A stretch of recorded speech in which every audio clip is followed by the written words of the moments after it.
Welcome to Knox Makers and our Tuesday night show and share.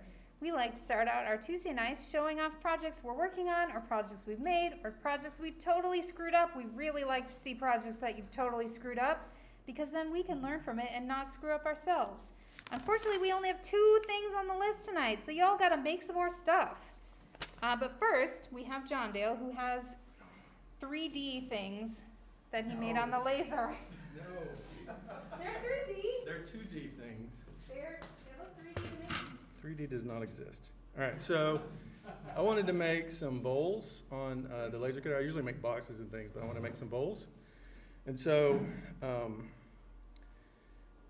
started designing and coming up with, I wanted to make a spiral. So I cut a big spiral, and I thought that would just like collapse into a bowl shape if I made that form. And so this is kind of what I cut out,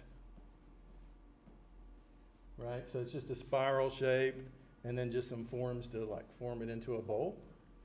And so then I took that and glued it up, and this was my first take, right? I don't know if you all can see this or not. Let me zoom out here. Right, and so it forms into a bowl, right? It's kind of neat, and I think it's very pretty, but like, you can't turn it upside down. Right? So look at, I couldn't believe how like springy it is when you make the thing, but it goes right back into shape, luckily. Oh, sorry.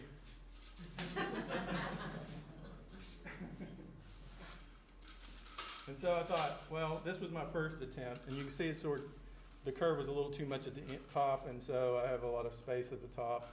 I still like the way it looks. You could use it for like a bread bowl or something. I didn't really think of what it could be used for. I just thought, I'm going to make something pretty, all right? And so I still think it's pretty, but I thought I could improve a little bit on that. And so I made the curve a little less. So I don't know if you all can see that. I'll pass these around, but. And I also thought on this one, like, I'll glue the center, right? And so it wouldn't do that. So it did get a little better, but the center stays, but it's almost like a slinky now, right?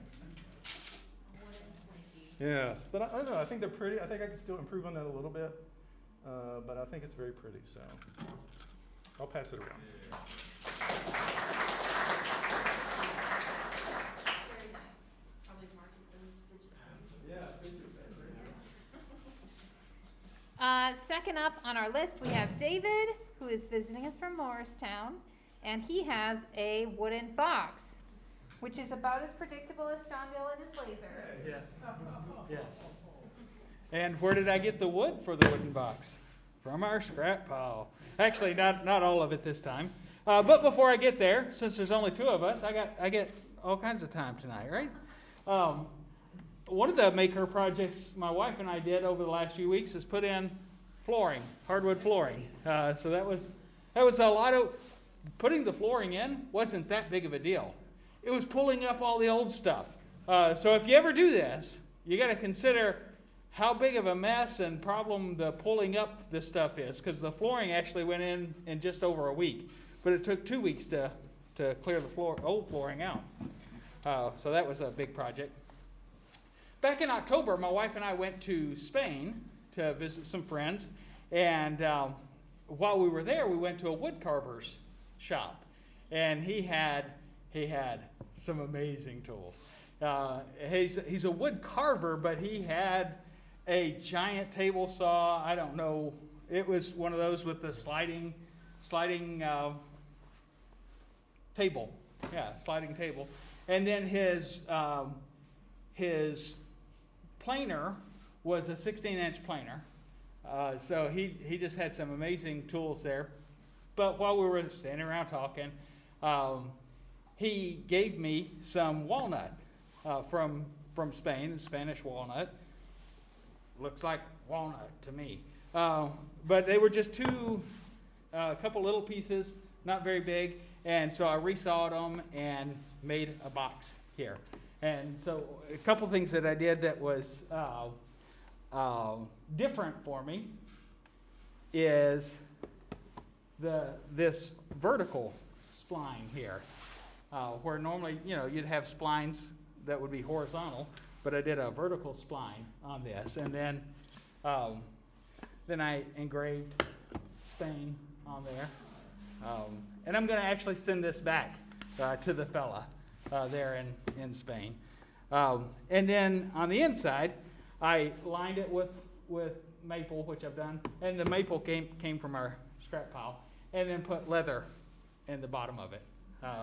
So that's my box that I made. And I didn't ask permission first. I was supposed to. Can I tell them about our 3rd anniversary party we have coming up in a couple of weeks? Okay. We have a 3rd anniversary party at Knox Makers coming up February 10th. That's a Thursday evening. And if you'd like to join us, it's our normal open shop night. Like your show and share, it's our open shop night. And that'll be from 7 o'clock to 9 o'clock, and it's just a drop-in.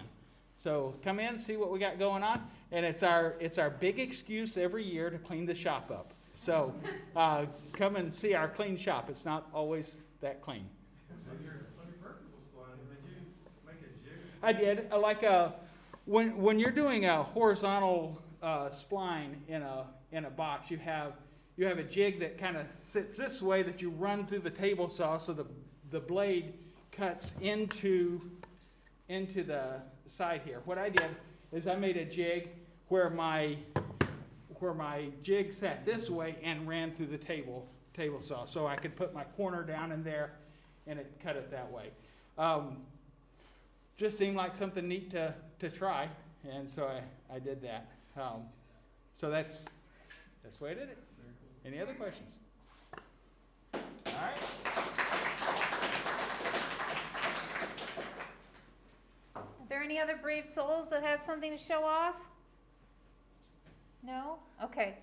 Well, there's a lot of classes on the calendar in which you can make things and then bring them on Tuesday and show us the things that you made.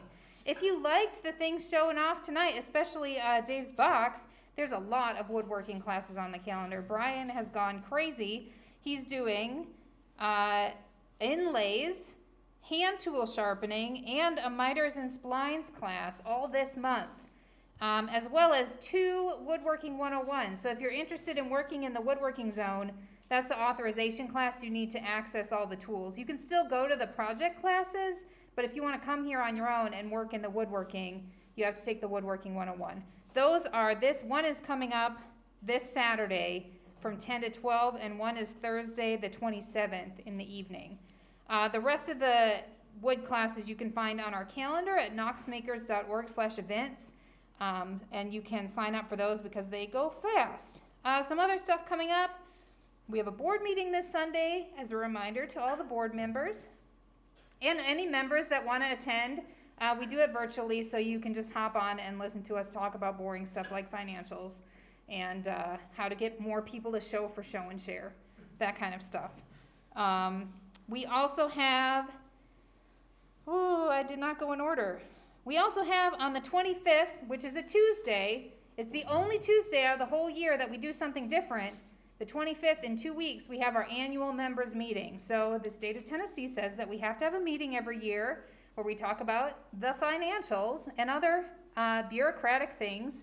We will vote on the board members. We're voting on a special referendum. If you're a member, you would have gotten an email about this. If you have any questions about this, please ask a board member or just type in the Mattermost chat. But basically, we really, really want you all to come on the 25th. It's actually pretty fun. We talk about cool things that we've done, cool things that we're going to do in the future, how amazing we are. It's a good night, and we get to vote on the board members, and there's no show and share, unfortunately. So bring your projects next week, and then on the 25th, we'll do our annual members meeting. And that's all I've got for the night. If you're new here, and you'd like a tour, find someone with a name tag and we'd be glad to show you around. Otherwise, feel free to hang out, make cool things, talk to people about their projects, learn things, have fun.